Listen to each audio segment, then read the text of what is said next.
Hello there you guys, welcome to one of my videos. If Manchester United lose to Manchester City at the weekend, should Ole Gunnar Solskjaer get sacked? I think Ole Gunnar Solskjaer should be sacked regardless of what happens. Solskjaer should have been sacked after the 5-0 defeat to Liverpool at Old Trafford the other week. Now it's going to be a very tough game against Man City.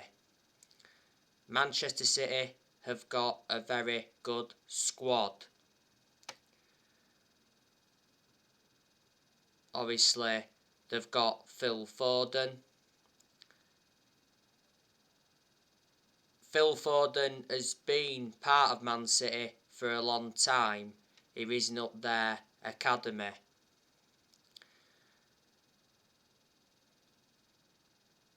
City have also got Raheem Sterling. He's one of their attacking players. Manchester City got Raheem Sterling from Liverpool quite a few years ago now. City have also got Gabriel Jesus. He's good. He's another one of City's attacking players. City have also got Riyad Mahrez. They got him from Leicester back in the summer of 2018. He's another one of City's attacking players. City have also got Ferran Torres. Ferran Torres won't be in contention to play in this game on Saturday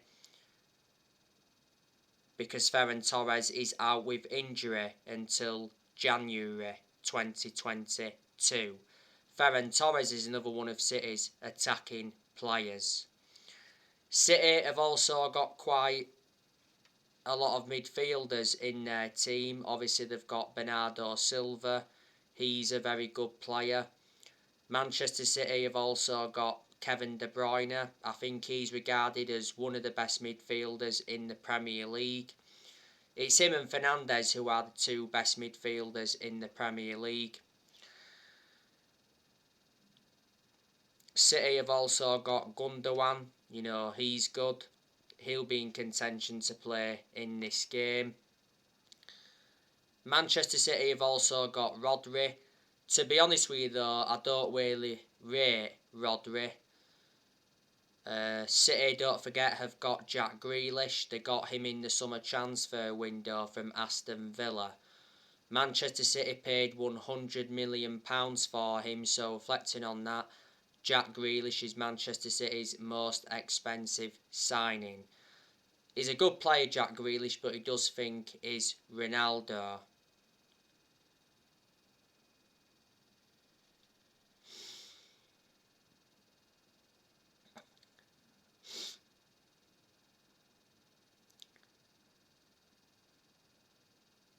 So there you go.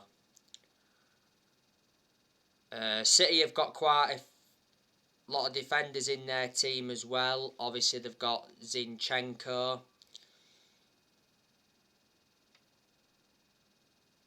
City have also got Cancelo. They've got Kyle Walker. Kyle Walker is predominantly a right back. They got Kyle Walker from Tottenham quite a few years ago now. I think City paid around 50 million for him. City have got quite a few centre-halves. Obviously City have got John Stones. To be honest with you, I do really rate John Stones now. At the first though, I didn't rate John Stones. I remember John Stones when he played for Everton. But Stones does play well when he's alongside Laporte or Ruben Diaz. Laporte, he's a very, very good centre-half. He isn't in contention to play in this game. Obviously suspended Laporte because Laporte got sent off in Manchester City's 2-0 loss to Crystal Palace last weekend. Ruben Diaz, like I said, City have also got him. City have also got Nathan Ake, but obviously he won't start on Saturday. I think they got Nathan Ake from Bournemouth. So there are a few of the centre-halves Manchester City have got. Manchester City's first choice goalkeeper is Edison. I do rate Edison a lot. He's not the best goalkeeper in the world, but he is still a good goalkeeper. I think City's second choice goalkeeper is Zach Steffen. Don't forget as well, City brought Scott Carson in the summer transfer window this year. He's another goalkeeper. City have offloaded quite a few players. I think in this year's summer transfer window they offloaded Garcia. Sergio Aguero left Manchester City at the end of last season, and Aguero was a long-serving player at Man City. City also offloaded David Silva. They offloaded Leroy Sané, was it a couple of years ago now? Leroy Sané went to Bayern Munich from Man City.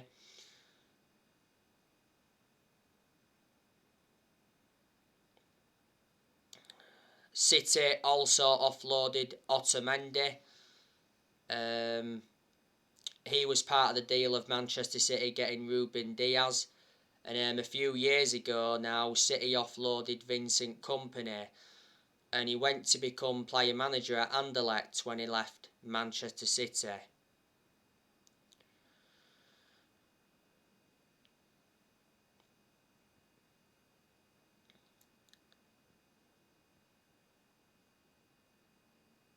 So there you go. Manchester City have got a very good manager in Pep Guardiola. Pep Guardiola has won a lot of trophies in his managerial career. Manchester City appointed Pep Guardiola in back in 2016, so he's been Man City manager now for like 5.5 years. Last season, Guardiola signed a 2-year contract extension with Man City. Guardiola spent over £1 billion in his managerial career, so that includes what he spent at City and what he spent when he was at Barcelona and Bayern Munich, but half of that £1 billion or so has been put on that Man City team.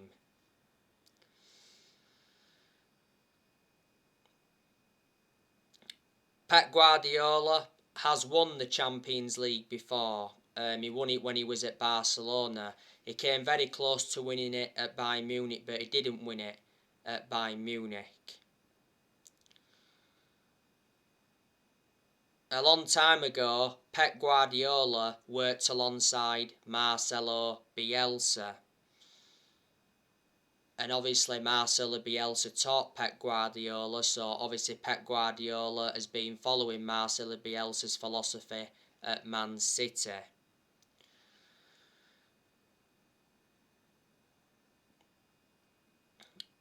City are the Premier League champions. They won the Premier League last season. They also won the League Cup last season. City have won the League Cup for the last 4 seasons in a row.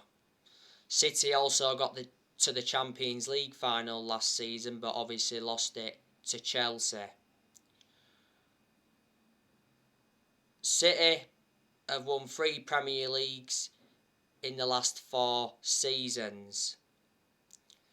A few years ago now, Manchester City won the domestic treble, so they replicated what Manchester United did back in 1999, and the season City won the domestic treble is when they finished on 100 points. Before Pep Guardiola, City had Manuel Pellegrini. They won the Premier League under him. And before then, they had Roberto Mancini, and they won the Premier League under Roberto Mancini. When they won it under Roberto Mancini, it was Man City's first title in like 44 years.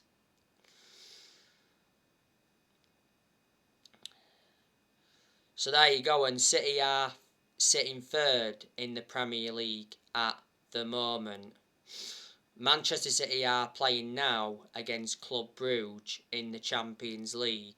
Man City lost their last league game to Crystal Palace 2-0 at the Etihad. They also got knocked out of the Carabao Cup by West Ham. So they haven't been in good form recently.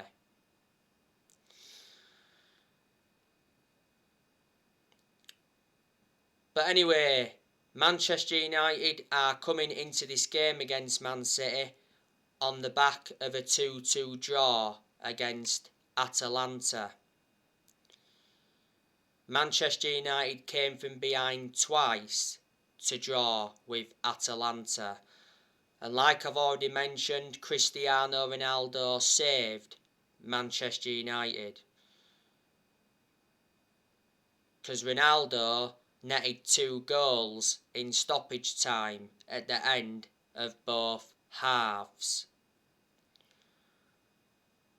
Ronaldo also scored the winner in the reverse fixture against Atalanta.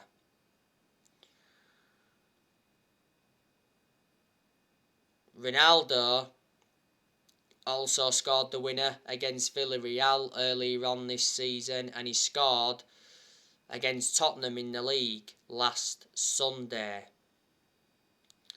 Ronaldo has now scored 9 goals in all competitions since he re-signed. We're relying on Ronaldo far too much, and like I said earlier on today, Ronaldo should be given the captaincy.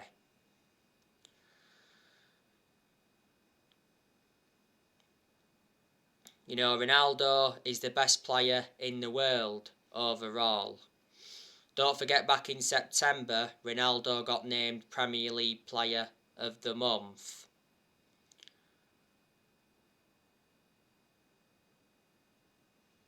Ronaldo has got a contract with Man United until 2023.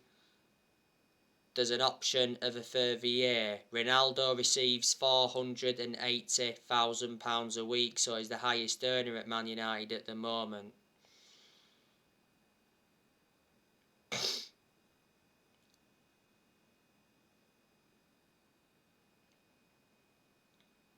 Ronaldo wears the number 7 shirt, and we got Ronaldo in a deal worth 19.8 million, with add-ons included. But yeah, it was a very poor performance against Atalanta. But reflecting on the draw with Atalanta, Manchester United do remain top of Group F. Obviously, there's 2 games remaining now in the group. Obviously, we've got to play Villarreal away from home, and we've got to play Young Boys at Old Trafford. Manchester United won the last league game against Tottenham 3-0. It was a very good performance by Manchester United, to be fair. Man United did respond well in that game from the 5-0 defeat to Liverpool at Old Trafford the other week, and it was a crucial victory for Ole Gunnar Solskjaer against Tottenham. And that win against Tottenham saved Solskjaer's job, because if Manchester United would have lost to Tottenham, then there'd have been a very good chance that Solskjaer would have been sacked.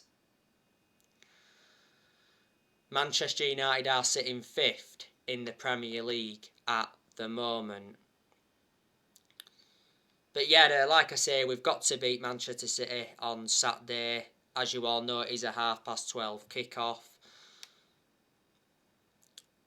You know, Solskjaer has beaten Pep Guardiola 4 times now as Manchester United manager, but on the other side of things, Pep Guardiola's beat Solskjaer quite a few times. Last season at Old Trafford in the league, it was 0-0 between Man United and Man City. Man City beat us 2-0 in the EFL Cup, was it semi-final last season? and Manchester United beat City at the Etihad 2-0 last season in the Premier League. Varane, he's a doubt for this game against Man City. Solskjaer has confirmed that. Varane went off injured in the first half against Atalanta. He did get replaced by Greenwood. Varane has just come back from a groin injury not so long ago, and Varane did very, very well on his return against Tottenham last Sunday. So I'm hoping that Varane's injury is not too severe. Lindelof, I don't know if he's going to be available for the game against City. He's got an injury. He picked up an injury in training just before the game against Atalanta, and that's the reason Eric Bailly played against Atalanta, because Lindelof wasn't available. And of course, Paul Pogba is suspended, so he can't play against Man City. Pogba has got 2 games to serve now in the league. Pogba did recently play against Atalanta, because obviously that's the Champions League, not the Premier League. But anyway, Pogba was very, very poor against Atalanta.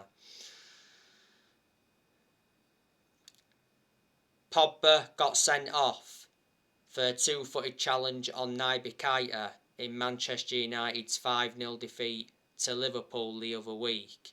Pogba didn't start against Liverpool, and I heavily criticised Solskjaer for that, because I thought Paul Pogba should have started.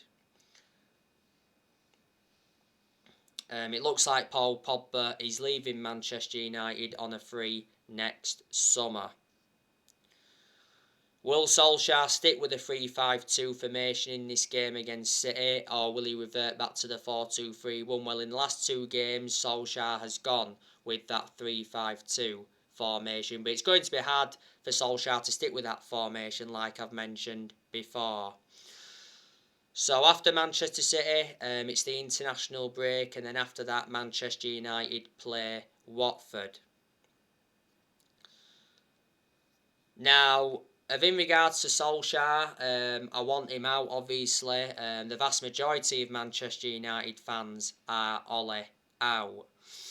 I think Solskjaer is going to be staying Manchester United manager until at least January next year.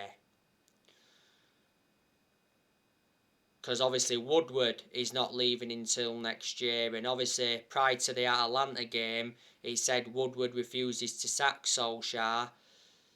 Many at Manchester United thought Solskjaer would have been sacked, especially after the 5-0 defeat to Liverpool the other week at Old Trafford. And obviously reports were circulating out after that game saying that Man United stars were losing faith in Solskjaer, and obviously Solskjaer was losing the fans. After the 5-0 defeat to Liverpool, Solskjaer refused to resign, and he did say it was his darkest day as a manager. I think if Solskjaer did care about the club, he would resign. But obviously if he resigns, he's not going to get a payoff. If Manchester United do decide to eventually sack Solskjaer, they'll have to pay Solskjaer $7.5 million, because in the summer, Solskjaer signed a new contract at the club until 2024. There's an option of a further year, and we made a mistake giving Solskjaer that new contract. Because I can assure you won't see it out, and a lot of Manchester United fans will agree with me on that aspect. But who's going to replace Solskjaer if we do sack him? Obviously we can't get Antonio Conte now, because Antonio Conte is Tottenham's new manager. You know, obviously Zidane's still available. You know, Solskjaer has been Manchester United manager now for almost 3 years. And reflecting now on his being at the football club, he has gained some managerial experience and he's learned quite a few things on the job, but there's still plenty of things Solskjaer's got to learn, because he's still a young coach. But Solskjaer's decision making really concerns me, because analysing the vast majority of the games he's managed at Man United, he's been tactically naive. And my other concern about Solskjaer is that he hasn't got a proven pedigree as a manager. Before Manchester United, he was at Molde. He won a few Norwegian titles at Molde, but they're not a big club. And before Molde, he was at Cardiff, and his record at Cardiff was absolutely disastrous. The reason he got sacked from Cardiff is because he got them relegated. He only enjoyed a short tenure with them.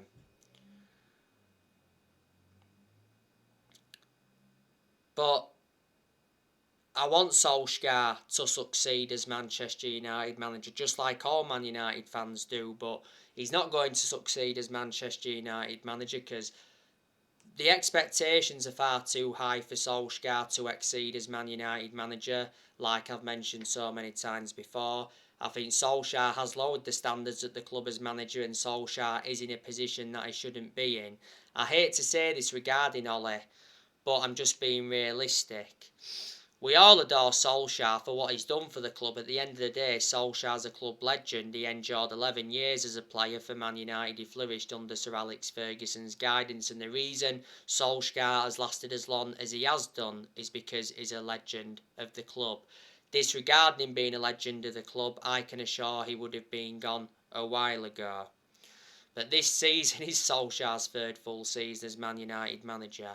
He hasn't won a trophy yet as Man United manager, and we haven't won a trophy since 2017.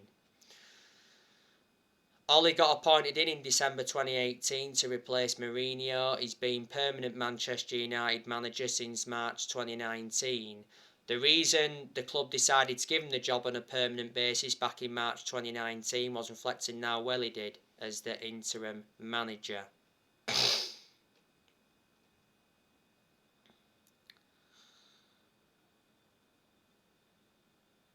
You know, if we do sack Solskjaer, he will be the fourth permanent manager to be sacked since Ferguson, because Man United have sacked 3 managers since Ferguson. Sacked David Moyes, Louis van Gaal and Jose Mourinho. And Manchester United are not even really known as a sacking football club because we haven't got the structure to keep sacking managers. But like I've said to you in regards to Solskjaer is out of excuses, because Manchester United endured a very good summer transfer window this year, spent around 141 million, made 4 signings. You know, Solskjaer's received very strong backing by the board. Like I've said, Ed Woodward's backed Solskjaer, the Glazers backed Solskjaer, only because they've been persuaded to. John Murtough backed Solskjaer, and Darren Fletcher backed Solskjaer. Solskjaer has endured 5 transfer windows now as permanent Man United manager. Plus, Manchester United have got a very good squad. It's a title-winning squad, so in reality, Manchester United should be winning the Premier League this season. Solskjaer did mention at the start of this season that his ambition was to win the Premier League this season. Man United have not won the Premier League since 2013. That's 8 years or so ago now.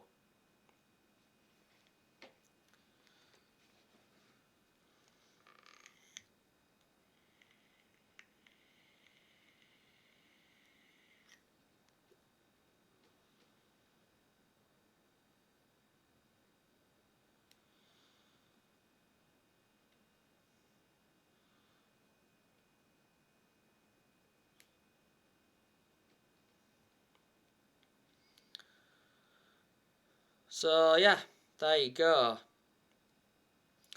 Manchester United have spent over £400 million under the Solskjaer era, and Solskjaer signed 14 players. So we should be in a much better position than we're in.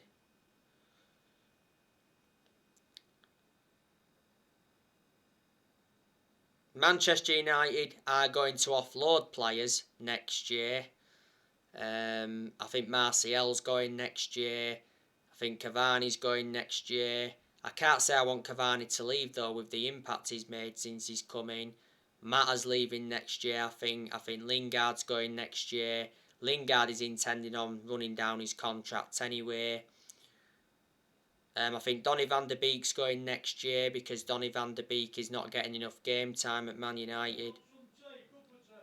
Yeah, I think Matic will leave next year. Looks like Pogba's going next summer. He wants out. I think Tellez is going next year because Tellez doesn't get enough game time at Man United. I think Jones is going next year. I think Bailly's going next year. I think Dalot's going next year. And I think Dean Henderson will go out on loan. Dean Henderson wants a loan move away from Man United. That's what it said earlier on this season because Dean Henderson doesn't really get his opportunities, does he? So there you go. So anyway guys, that's everything to update you for today. Drop your comments, likes below on the channel. If you do, consider subscribe as always, and take care. God bless. See you all again very, very soon. And my channel name is Red Devil 24.